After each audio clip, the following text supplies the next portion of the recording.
नमस्कार साथियों, बाल महाभारत की संपूर्ण कथा को संक्षेप में हम इस वीडियो में देखने वाले हैं और एक एक घटना को बारी बारी से हम इस चैनल पर देखेंगे। तो यदि आप चैनल पर नए हैं तो चैनल को सब्सक्राइब कर लें, बेल आइकन को दबा लें, जिससे जब भी अगले अध्याय की वीडियो अपलोड हो तो सूचना सबसे पहले आप तक पहुंच सके।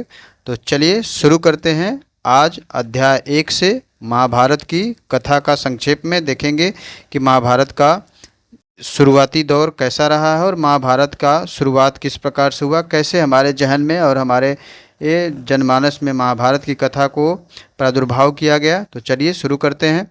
महाभारत की कथा जो है वो महर्षि पराशर ऋषि थे। पराशर ऋषि के एक पुत्र थे। पराशर ऋषि के कीर्तिमान पुत्र वेद व्यास जी की देन है। व्यास जी ने महाभारत की यह कथा सबसे पहले अपने पुत्र सुखदेव को कंठस्थ कराई थी और बाद में अपने दूसरे शिष्यों को। मानव जाति में महाभारत की कथा का प्रसार महर्षि वैशंपायन ने किया था। वैशंपायन व्यास जी के सबसे प्रमुख शिष्य थे। वैशंपायन को व्यास जी बहुत करीबी मानते थे और बहुत ही अच्छे से शिक्षा दीक्षा उनका कराए थे। ऐसा माना जाता है कि महाराजा परीक्षित के पुत्र जन्मेजय ने एक बहुत बड़ा यज्ञ किया था। इस महायज्ञ में सुप्रसिद्ध पौराणिक सूत जी भी मौजूद थे। सूत जी ने समस्त ऋषियों की एक सभा बुलाई और महर्षि शौनक इस सभा के अध्यक्ष चुने गए। सूत जी ने ऋषियों की सभा में महाभारत की कथा प्रारंभ की और उन्होंने बताया कि महाराजा शांतनु के बाद उनके पुत्र चित्रांगन हस्तिनापुर की गद्दी पर बैठे। महाराजा शांतनु के दो पुत्र थे, एक का नाम चित्रांगद और एक का नाम विचित्र वीर्य था। तो पहले चित्रांगद साहब हस्तिनापुर की गद्दी पर बैठे, लेकिन एक युद्ध में उनकी अकाल मृत्यु हो जाने पर उनके भाई विचित्रवीर्य राजा हुए। विचित्रवीर्य के दो पुत्र हुए, एक धृतराष्ट्र और एक पांडु। बड़े बेटे धृतराष्ट्र थे। धृतराष्ट्र जन्म से ही अंधे थे, इसलिए उस समय की नीति के अनुसार पांडु को गद्दी पर बैठाया गया, क्योंकि उस समय की नीति ये थी कि किसी भी प्रकार से शारीरिक अक्षम व्यक्ति को राजगद्दी पर सुशोभित नहीं किया जा सकता। इसलिए धृतराष्ट्र को गद्दी पे नहीं बैठाया गया और गद्दी पे जो है पांडु जी बैठे। पांडु ने कई वर्षों तक राज्य किया। उनकी दो रानियां थी, एक कुंती और एक माद्री। कुंती और माद्री ये पांडु की दो रानियां थी। कुछ समय राज्य करने के बाद पांडु अपने किसी अपराध के प्रायश्चित के लिए तपस्या करने जंगल में चले गए। उनकी दोनों रानियां भी उनके साथ गई। वनवास के समय कुंती और माद्री ने 5 पांडवों को वहीं पे जन्म दिया। कुछ समय बाद पांडु की मृत्यु हो गई। 5 बच्चे अनाथ हो गए। 5 अनाथ बच्चों का वन में रहने वाले ऋषि मुनियों ने उनका पालन पोषण किया, उन्हें पढ़ाया लिखाया। जब उनमें से युधिष्ठिर 16 वर्ष के हुए तो ऋषियों ने 5 कुमारों को हस्तिनापुर ले जाकर पितामह भीष्म को सौंप दिया। अब ये पितामह भीष्म कहाँ से आए तो ये हम अगले अध्याय में देखेंगे। 5 पांडव बुद्धि से तेज और शरीर से बली थे। उनकी प्रखर बुद्धि और मधुर स्वभाव ने सबको मोह लिया था। बड़े ही बुद्धिमान और बड़े ही तेजस्वी बालक थे 5। यह देख करके धृतराष्ट्र के जो पुत्र थे, जिन्हें कौरव जाना जाता था, वो पांडवों से जलने लगे। उनकी कुशलता देखकर उनको जलन होने लगी। दिन प्रतिदिन कौरवों और पांडवों के बीच में ये वैर भाव बढ़ता ही गया और अंत में पितामह भीष्म ने दोनों को किसी तरह समझा बुझाकर उनके बीच में संधि कराई। भीष्म पितामह के अनुसार जो कुरु राज्य था उसको 2 हिस्सों में बांटा गया। एक हिस्सा हस्तिनापुर कहलाया और दूसरा हिस्सा इंद्रप्रस्थ कहलाया। हस्तिनापुर का जो राज्य था वो कौरवों को दिया गया और इंद्रप्रस्थ राज्य जो था वो पांडवों को दिया गया। जो है इस प्रकार कुछ दिन शांति बनी रही, दोनों लोगों में शांति व्यवस्था बनी रही। उन दिनों राजा लोगों में एक खेल बहुत प्रचलित था जिसे चौरस के नाम से जानते थे।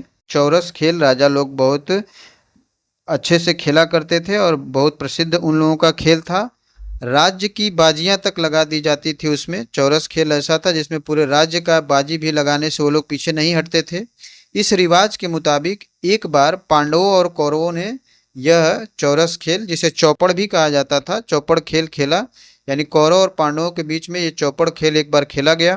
कौरवों की तरफ से कुटिल शकुनी जो थे, शकुनी ने पासा फेंका और उसने युधिष्ठिर को हरा दिया।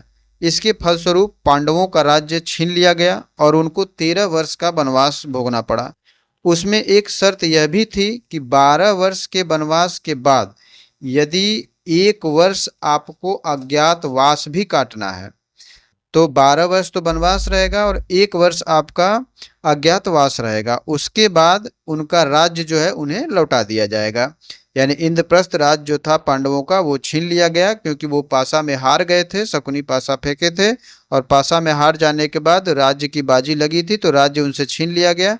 और शर्त ये लगाई गई कि आप 12 वर्ष तक वनवास काटिएगा और 1 वर्ष तक अज्ञातवास काटिएगा। उसके बाद आप जब आप वापस आइएगा तो आपको राज्य जो है पुनः वापस कर दिया जाएगा।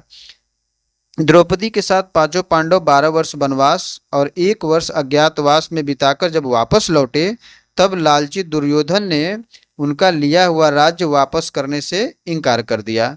अतः पांडवों को अपने राज्य के लिए लड़ना पड़ा। युद्ध में सारे कौरव मारे गए। तब पांडव उस विशाल साम्राज्य के स्वामी हुए। इसके बाद 36 वर्षों तक पांडवों ने लगातार राज्य किया और फिर अपने पोते परीक्षित को राज्य देकर द्रौपदी के साथ तपस्या करने हिमालय चले गए। संक्षेप में इस प्रकार से हम महाभारत के कथा को समझ गए हैं। अब इन समस्त पात्रों का समस्त चित्रण को हम एक एक अध्याय करके अलग अलग एक एक विशेषता को देखेंगे और संपूर्ण महाभारत को समझने का प्रयास करेंगे। ये महाभारत का सार रहा है कि क्यों ये महाभारत हुआ। तो ये महाभारत जो है ये राज्य और वर्चस्व की लड़ाई थी। राज्य छीन गया था पांडवों का और वो राज्य नियमानुसार जिस प्रकार से राज्य छीना गया था उस प्रकार से उसको नियम के अनुसार उसको वापस करना था। लेकिन कौरव के दुर्योधन लास्ट में ये राज्य वापस करने से इनकार कर देते हैं और इनकार कर देते हैं तब पांडवों को ये युद्ध करना पड़ता है और इस युद्ध के बाद उन्हें अपना राज्य वापस मिलता है। तब तक बहुत ही समय बदल चुका होता है, बहुत क्षति हो चुकी होती है। लेकिन पांडव जो है जब ये राज्य प्राप्त किए तो 36 वर्षों तक पांडवों ने ये राज्य किया। फिर उसके बाद ये अपना राज्य अपने पोते परीक्षित को सौंप देते हैं और ये लोग सभी लोग तपस्या करने वन को पुनः वापस लौट जाते हैं। इसके आगे की कथा हम अगले अध्याय में देखेंगे। अगला अध्याय हमारा होगा देवव्रत, यानी अभी जिनका हम चर्चा किए थे कि भीष्म पितामह जिन्हें देवव्रत के नाम से जाना जाता था, देवव्रत के नाम से ही इनका उद्भव हुआ था और देवव्रत ही आगे चलकर आचार्य भीष्म कहलाए। तो ये कथा हम अगले अध्याय में देखेंगे। तो अगले अध्याय से बने रहने के लिए चैनल को सब्सक्राइब कर लें जिससे आपको आसानी से वीडियो आप तक पहुंच सके। चलिए, वीडियो देखने के लिए बहुत बहुत धन्यवाद।